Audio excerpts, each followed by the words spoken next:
Hello, everybody. Hope you're having a great day in your garden. Garden isn't always, just fun and games. Today we're washing screens and doing all that stuff, but I was away for a few days for my son's wedding, and going away when you have lots of new things in the ground is always a challenge. I have wonderful neighbors. I'm so lucky. So I wanted to show you also a little update on the new beds that I made and exactly what's blooming, because boy, things are going so fast.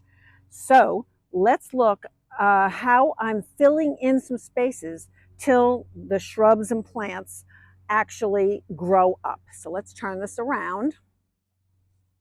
Okay, so the containers are all set. Here we have Prince Tut and some caladiums from Proven Winners. The caladiums aren't up yet. Now, in this bed, again, the shrubs are not going to be full size for a long time. So we have double play doozy spirea, some tater tot arbs, some grasses, some agastache. There's an Invincible Spirit 2 hydrangea, and they donate $1 from every purchase to the Breast Cancer Society. Liatris corms that I popped in there. Now, so what I've done is I popped in some White Wands Veronica over here to fill in this little space, because eventually the Firefly Peach is going to be very large. So I don't want to put in something that's going to, interfere with it. The walk is now done. So you can see we finally have the walkway finished. I'm so excited. This bed is turning out exactly the way I imagined it. So again, when this Cotinus, the Winecraft Black, gets big, it's going to be, like five by 5, something like that. So right now I have just an annual sedum in here. Again, some more annuals. So I was planning right here to put 3 Baptisia pink lemonade, but they're not ready yet according to Proven Winners. I'm not going to have them probably till the end of June. So instead I'm doing a little pivot, and sometimes that's what happens. So I put in a reblooming lilac and just some annuals. So here we have, let's see if I can get down there, unplugged pink salvia, and this one's an annual, and then some truffula pink gomphrena, and those can get really big. So heucheras, same thing with the Kodiak Durvilla. That's going to get big, so I don't want to put things around it that are going to, end up, let's put it this way. You can always move things around. I think if you watch any gardener, you will see that things get moved all the time, and we move things all the time also. Bobo hydrangea that I put in recently looks really good. And I think this lilac needs straightening out. Container, again, here we have toucan coral, acuthia, and let me show you some of the tags here. Licorice splash helichrysum. So what I'm going to stick in here today, I just got this little support. I'm going to put some sweet peas climbing up this hawthorn tree. So the hawthorns, both of them, are looking great, and they're getting ready to bloom, but I really need to show you the other viburnums that I've been talking about are all in bloom now, and sadly I don't think they're still going to be in bloom for my open garden day with the Garden Conservancy in 2 weeks. They just opened, but look at this. This is Viburnum mariaci. It's just, it's you know what? Springtime is just so magical. So you can see that entire bank of viburnums is now in bloom. I just absolutely love it. So the other thing that's coming up very quickly are the alliums. And I have alliums planted, pretty different varieties all over the yard at this point. But I use catmint, Nepeta Walker's Low almost everywhere. I use it to tie all my beds together. something that takes your eye from one thing to another. I've spoken, all the daylilies are gigantic. I mean, they should be popping pretty soon. We're supposed to be like at 99 degrees today. It's kind of crazy. We go from, 50 degrees. Yesterday morning, it was like 48, and today it's supposed to be 99. You just can't win when you're gardening, and you just got to go with the flow. So this is a Stilby chocolate shogun. I've talked about it in previous videos, and I apologize, somebody's mowing. And it's going to send up some flowers, but isn't that just a gorgeous break of color from all the green? Absolutely love it. So let's pop back here. Again, I want to show you more of what I'm doing to try to fill in. Look at the size of these hostas. They're crazy. Look at this. That's one hosta. Is that nuts or what? The Dawn Redwood is up. I love this. I can't get over how much things have grown since I put them in. It always surprises me. And this was my shade bed in the very beginning. I don't know if I would call it my shade bed anymore because we lost some ash trees to disease, but I love this. I love this. I've tried to, hopefully the plants I think have kind of adapted. I mean, look at that Regerzia. Holy mackerel. That thing is gigantic. Oh my Lord. I don't think I've ever seen it that size in all the years I've had it. Of course, it's really shading out a hydrangea behind it, a bloom-struck hydrangea. The epimedium, the tiarella is blooming. Still have some, not a lot, but I still have some tulips. That's green wave. And we have some bleeding hearts. Like I said, the hostas look amazing, amazing. Lots of heucheras. And I guess I should thank the voles. I don't know. The heucheras are kind of reseeding themselves all over the yard. Of course, it's really hard to walk around and not pull weeds. I don't know about you, but I find that a challenge. Another massive size hosta. This is a Runcus goat's beard.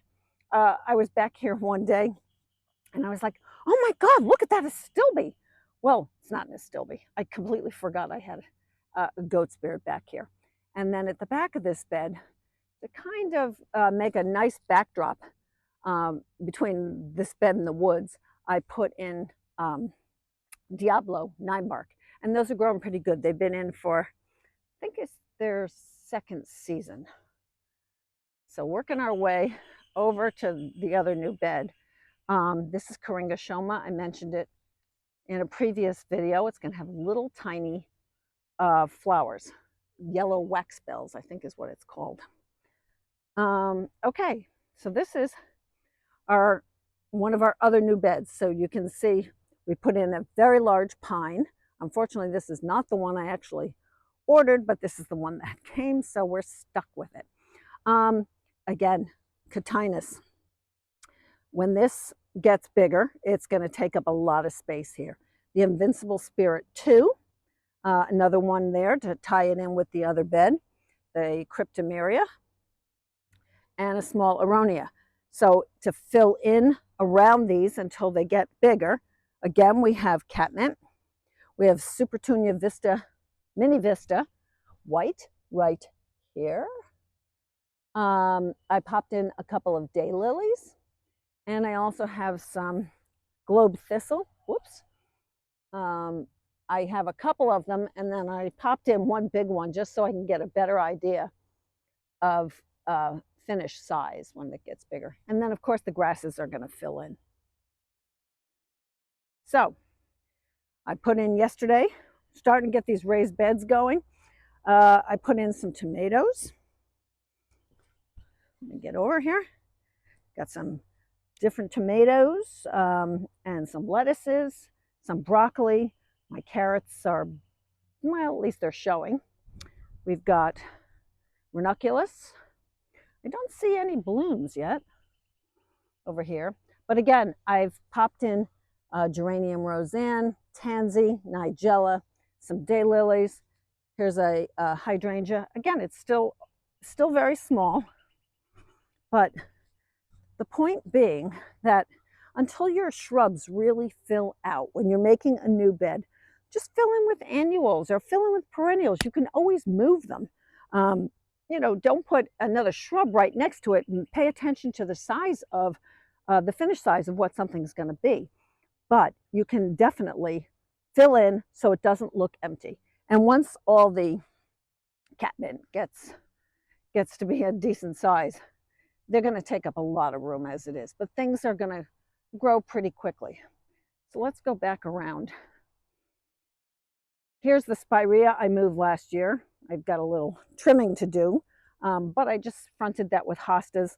I definitely probably will get some annuals to pop along the front there, all in good time. Burning bush. My black lace elderberry is not doing well, and I'm not sure why. I got to check on that. Black-eyed Susans are sort of the bane of my existence in my yard. They go everywhere, and I really have to start pulling them out, actually. So let's go back this way. I am so pleased that my initial vision of two paths, one here and one here, has finally come to fruition. When I first drew the plan, this is exactly what I was looking for, was a path over here, and then a path over here. So I finally have my second bed that has the two hawthorns in it. Okay, so I don't know if I've shown you this bed. So this bed is a little bit more of a shade bed. So I've got meadow rue, I've got some hostas. The back of that bed is sunny, and I just put a forsythia, show off forsythia from Proven Winners in there. Here's another regersea. The spireas, they just keep finding their way around. Like I said, I guess between the voles and the rabbits and the chipmunks, things get spread around. And, you know, if it's happy, for the most part, I'm happy to leave it there. So these are French pussy willows that have been here now for 5 or 6 years. I opened up the trunks a lot this year. I have a red twig dogwood getting ready to bloom there, and another French pussy willow. The Brunnera is almost done, but all the daylilies are really happy. Blue kazoo spirea from Proven Winners again, and I added another one, and I have another one back there. Grasses seem very slow this year, though. And oh my God, I'm actually going to get a bloom on my azalea. That's surprising because the azaleas are not doing well. Even though there's some new blooms, I think I have to, after this blooms, I think I'm going to really cut it back and see if that helps it a little bit. I have a lot of astilbe. They're very easy to divide. These are nice bright red. And then this is a Miss Kim lilac getting ready to open. Hopefully all the lilacs will be ready for my open garden day, because I have a whole row here of lilacs. And then salix. Oh my God. I transplanted these from the front of my yard, and they're massive. You'd never know how much I cut them back. Here's my river birch. I absolutely love the river birches. The peeling bark is gorgeous, just gorgeous. Oh, big spider web.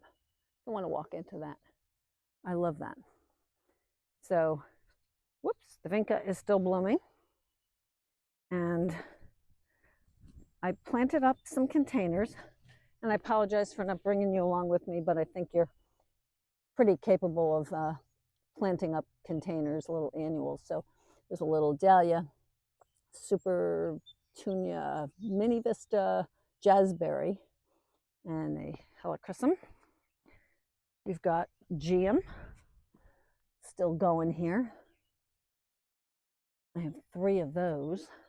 The penstemon husker red will get ready to shoot up some flower spikes. Actually, the lilies look pretty good. These are Asiatic lilies. In the past, I've had enormous trouble with red lily beetle. I did start spraying, and I'm going to spray again today, like with neem.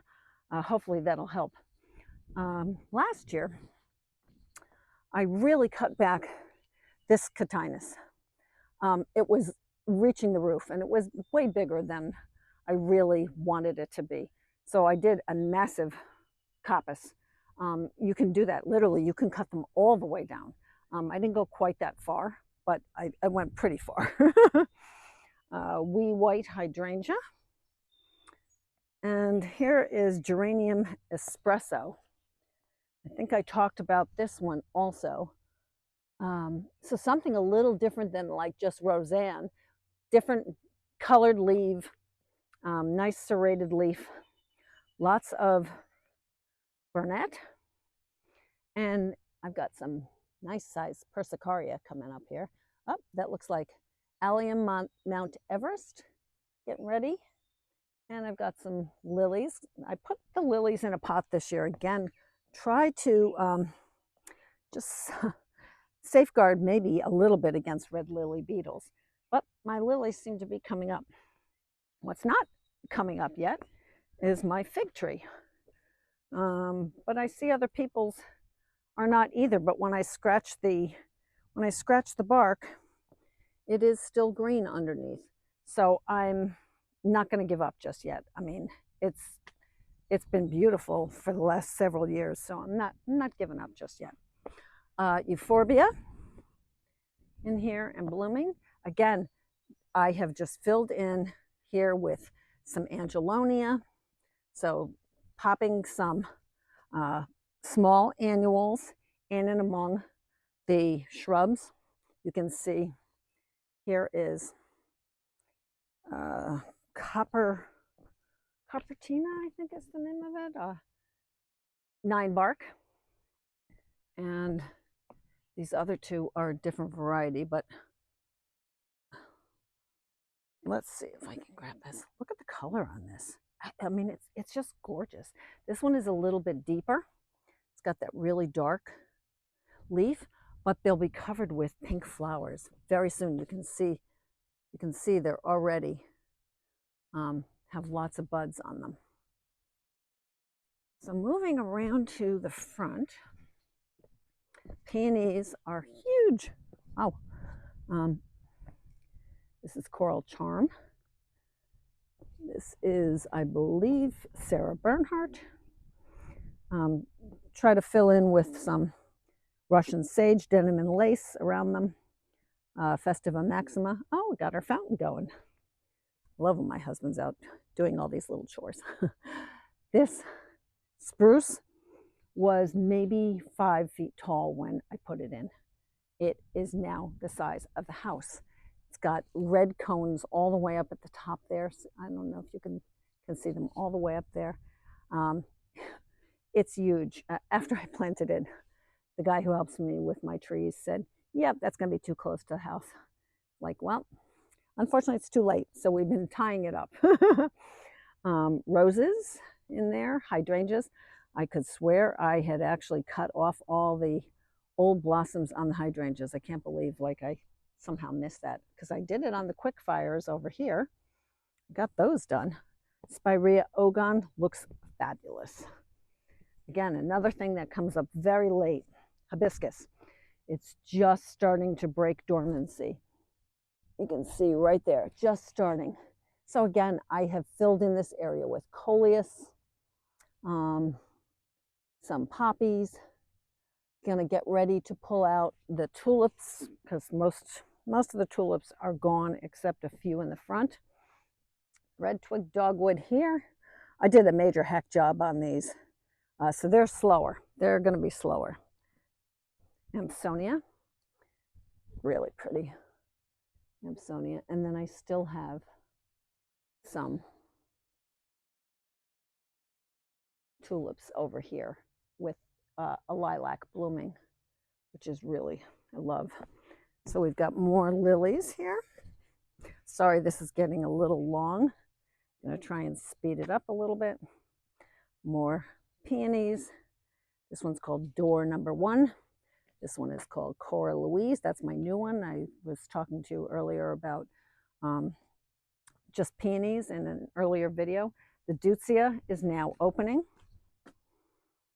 This one's white. These two are white. I have a pink set on the other side. Again, look at the size of the catmint. This is what I mean by make sure you allow enough space for plants when you're planting. The tulips are pretty much gone, but they're hanging in there, and I'm gonna hang on to them as long as I possibly can. I've got alliums in here that are gonna start opening. Here's one already. But again, in the meantime, till some of the catmint gets bigger, I have Supertunia latte in there. These are French blend rose from Color Blends. Their tulips are just absolutely amazing. Love them. On this side, let's see. This is Boom Chocolata. It's got a beautiful purple flower. Again, I swear I clipped all the old foliage off those hydrangeas, Tough Stuff hydrangeas, but apparently I didn't. A few more Queen of Night, very chic white trumpeter, a few hanging in there. But again, I have filled in because these are going to go pretty soon. I put Rock and Play in the Blues, and they get to be a nice size. I did them last year, and I really like them in this location. Winterberries, male and female, and again, look at the salix. They're just like crazy.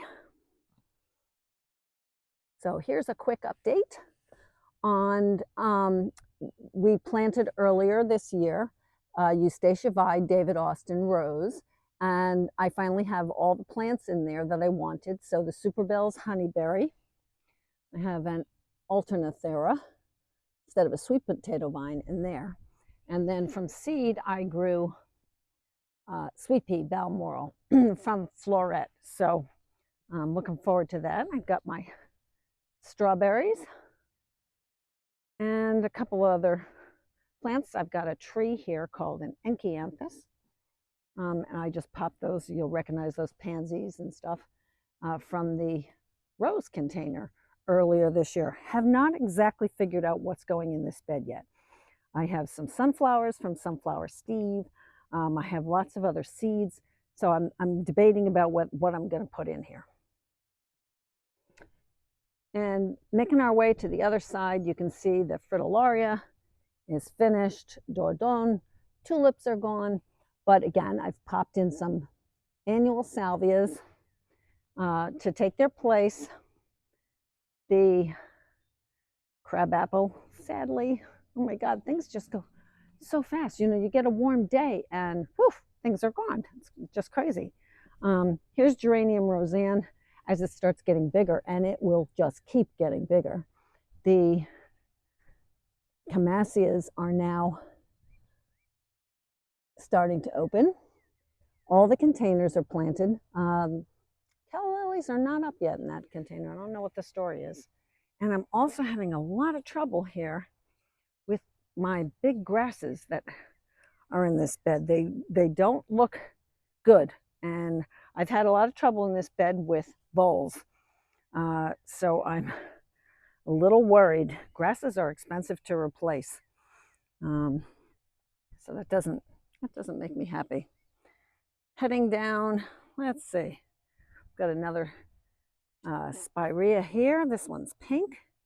Then the what I call the bridal veil spirea. So this will be all covered in white. Calycanthus Michael Lindsay. It's got this really pretty red flower. All the daylilies, some phlox hiding underneath there. Monkshood. Oh my God, this stuff's on alive. It's alive. It's alive. I've never seen it this big. It doesn't bloom till like October, so I don't know how it's so big. However, my baptisias that I've had forever, 2 of them are fine. This one is not so good, and that one's really not so good. You know, things happen. Things don't live forever and ever and ever, which is why you really need to be flexible. Japanese maple. This is full moon, I think it's called. Full moon. Another river birch. This is called Little King. Here's a rose and some mushrooms. Popped in some an Amsonia here. It's either storm cloud or string theory. I don't remember which. We've got lilies, Asiatic lilies just spreading themselves all over, and the same with the Veronicastrum over there. And then in the far over there, we have some Betony mellow. Oh, that doesn't look so good. Philadelphus is going to be covered with white flowers. And last but not least, let's make our way over to the last bed. So if you've heard me talking, this is an extension of our original bed. So we brought it down here just to kind of finish it off, make it easier to mow. So here's a perfect example of this Eastern White Pine, Sarah Rachel. It doesn't get huge, but it will get bigger. So I have just some cone flowers around it. The 9-bark will get big. So again, I've tried to give it some room. It needs like 4 by 4. Just pop some daylilies in front of it. Heuchera, again, I've got some. There's some vanilla butterfly daisies in the back. We've got a couple of hydrangeas. I've popped in some irises in the middle there with some cleome in the back. And that'll fill that in. It's, just a nice annual. That's a very unusual little tree. It's called Wickstromia. And it'll get all leafed out and it'll be covered with a small little yellow. It's very hard to see right now. Small little yellow flower. Again, another 9-bark, which is going to get pretty good size. So I wanted to give it some space. So I've put in Wicked Witch Coleus and another one that I can't remember the name of at the moment, just to fill the space. Coleus get pretty big. So again, give things a little bit of room. Cone flowers that I've kind of just dug up from various places. So I've got City Line Venice hydrangea back right there. City Line Mars, hopefully they're going to start growing soon. Morning light grasses in the back here. And bee balm just finds its way everywhere. But you can see, look at the size. I have really got to divide some daylilies, obviously. And making our way along Calicarpa. This comes out late also. Later in the fall, it'll be covered with purple berries, grasses, Carl Foster, zebra grass. Here's another, this is Conchador. Lily, beautiful oriental lily. Got a bunch of Atlas roses from Proven Winners in here. You can see it's time to get rid of the tulips. That'll be on today's agenda. Spirea, this is candy corn. And then behind them are oak leaf hydrangeas. This is Alice. And I'm pretty sure you can't see all the way back there. We got some birds that are probably going spastic that I'm near their house. I have burnet behind them that I relocated from somewhere else because they were hanging over the path. Some sedum. And in some places, I have support hoops on things like sedum that don't really need it, but I'm trying to keep it from impeding on, like our rock waterway, I'll call it, to try and funnel water out of our yard here and stuff. Another burnet right here in this tower. These are big grasses, moodry, and this whole along the back is yellow flowers. Herbstone, Rebecca, Henry Eilers, and I'm trying to think of what the last one is. Don't remember. Joe Pye weed. Yeah, it doesn't look. Joe Pye weed doesn't look so great. Again, we have roses in here. These are Italian ice roses from Proven Winners. We've got Primal Scream, got Helenium right here, and I've got a lot of alliums that I popped in here. So I think that's a pretty good example of what's going. And again, just fill in the blank spaces. Put a container there. I have different things in my containers, and don't be afraid to change things out. So here I have gladiolas with Supertunia latte and a little coleus that is struggling. This one is called fishnet stockings. But again, we've had some weird weather. But then on this side, it's the same gladiola, and you can see same thing. This is Super Bell's Double Twilight, and this coleus is guacamole. So, you know, be flexible. Things don't always work out the way you planned. And last but not least, I'll look at Koto no Ito. I love this Japanese maple. I hope you're having a great day. Don't work too hard in your gardens. Get out there and enjoy it.